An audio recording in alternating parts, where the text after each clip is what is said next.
Ya pasti pendidikan Jepang lebih baik lah daripada pendidikan Indonesia. Itu pasti, sudah pasti, jangan ditanyakan lagi.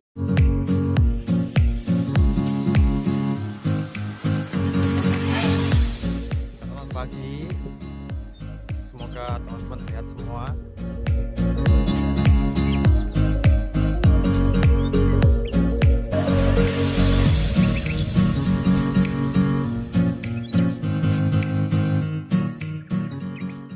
Konnichiwa minasan, selamat datang lagi di channel Adi Bene, channelnya Kesusi atau X Magang. Yo, apa kabar teman-teman semua? Minna, genki desu ka? Genki desu ne.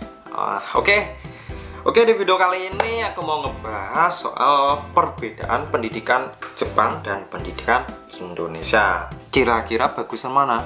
Kira-kira bagusan pendidikan Jepang atau pendidikan Indonesia? Oke, kita bahas.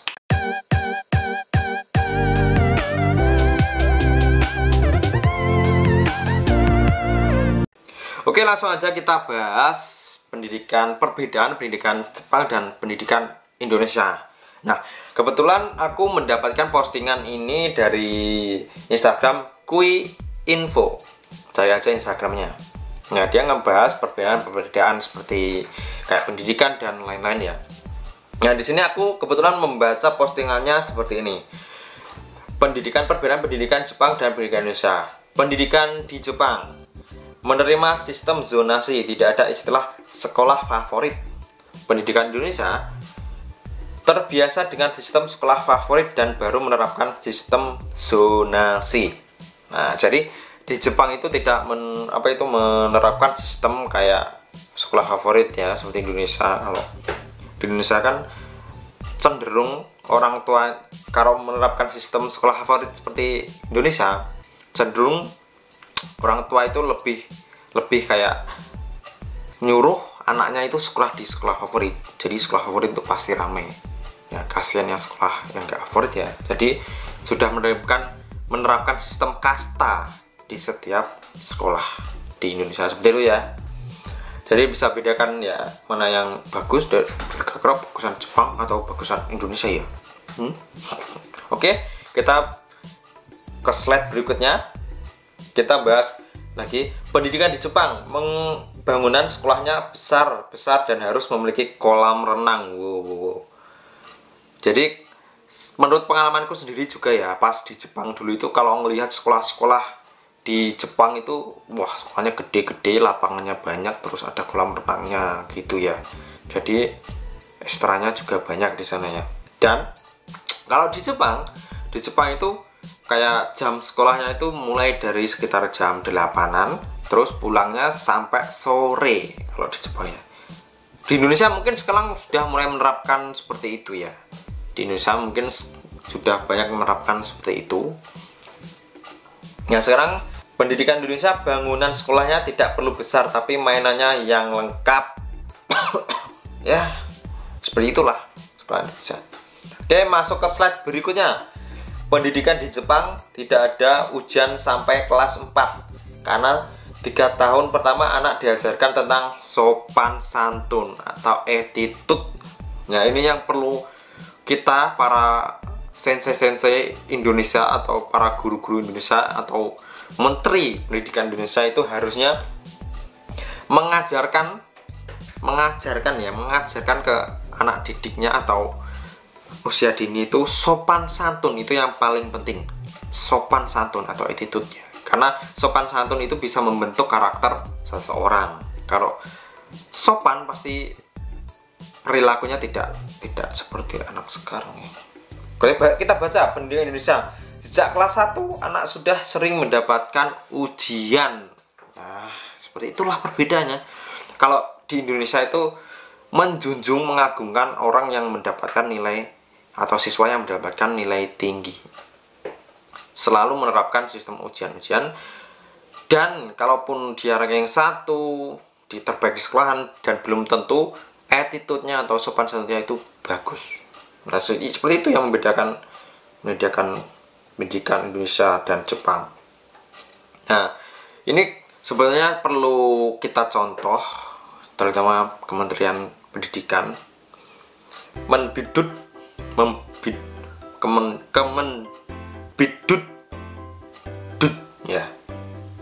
Ya ini sebaiknya kita contoh ya. Dan aku juga mau ingetin, aku bukan mau ngejelekin pendidikan Indonesia ya. Aku cuma mau nge-share ke teman-teman perbedaan pendidikan Jepang dan Indonesia. Oke, kita masuk slide berikutnya. Pendidikan di Jepang, jika terlambat lebih dari 5 kali akan dihukum skorsing. Oke. Untuk pendidikan Indonesia, jika terlambat dihukum berdiri di lapangan atau membersihkan toilet. Nah, teman-teman bisa lihat sendiri perbedaannya. Kalau di Jepang, kalau terlambat ya langsung aja diskors.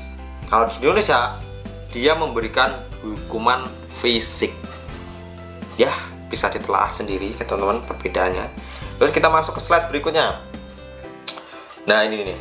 Pendidikan di Jepang, hubungan murid dengan guru sangat kaku dan formal. Maksudnya itu ada kayak sopan santunnya itu lebih ya. Kalau pendidikan Indonesia, murid bisa akrab dengan guru namun harus tetap formal.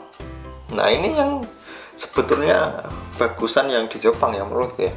Karena kalau di Indonesia, kalau murid bisa akrab dengan kalau di Indonesia murid bisa akrab dengan guru namun harus tetap hormat.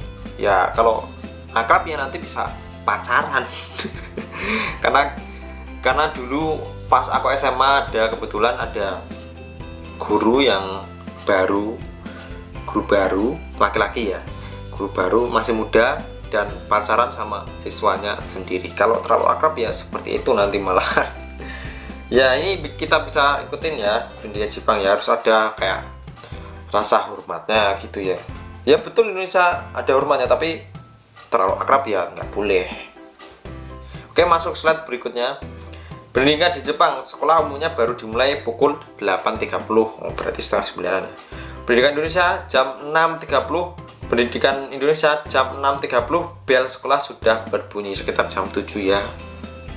Ya, ini terakhir, slide terakhir video kali ini. Nah, teman-teman bisa simpulkan mana yang lebih bagus.